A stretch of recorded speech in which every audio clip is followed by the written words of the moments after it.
Anong niluluto ng labs? Ano yung labs? Rice fried. Ba? Kanin tsaka ulam pinaghalo. Kaya nga, rice fries. Rice fried. Ano yan? Hapunan na natin. Sarap ba yan? Ang sarap. Gano'ng kasarap? Ba't pinaghalo ang ulam tsaka kanin? Yung uso sa Japan. Ang labs ko talaga paraan sa pagluluto. Pagdating sa kusina, hari ang labs ko. Siya ang best cooker sa aming tahanan. Sarap magluto ang labs. Ala chowpan daw. Ano ba?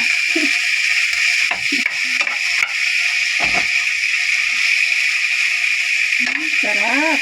Bango ah. Ay, yun ba yung chicken tsaka chicken pork naluto sa asyete.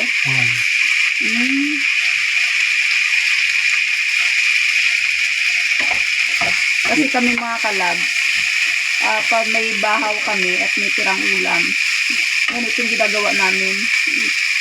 Instead na isasangag yung kanin, mahalo na namin yung kanin, yung ulam sa kanin. So, ayan, diba? Ang dami na gawin yan. Chicken pig. Chicken pig. Chicken pig daw mga kalabs. Yeah. Sarap yan, no?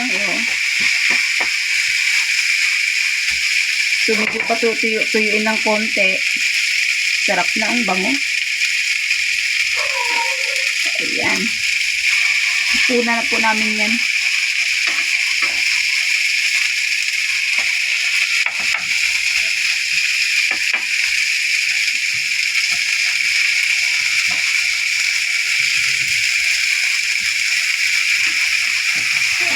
Bango. Smell good. Mga kalabs. Try nyo rin po mga kalabs. Pag nagsangag kayo ganyan.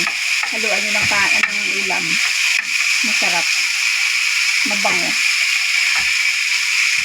Ulam ka na. Ikanin ka pa. Ikanin ka pa, diba?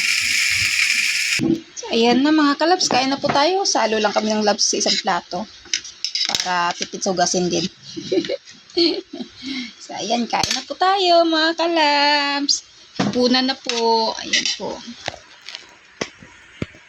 Thank you for watching, mga kalabs. God bless everyone.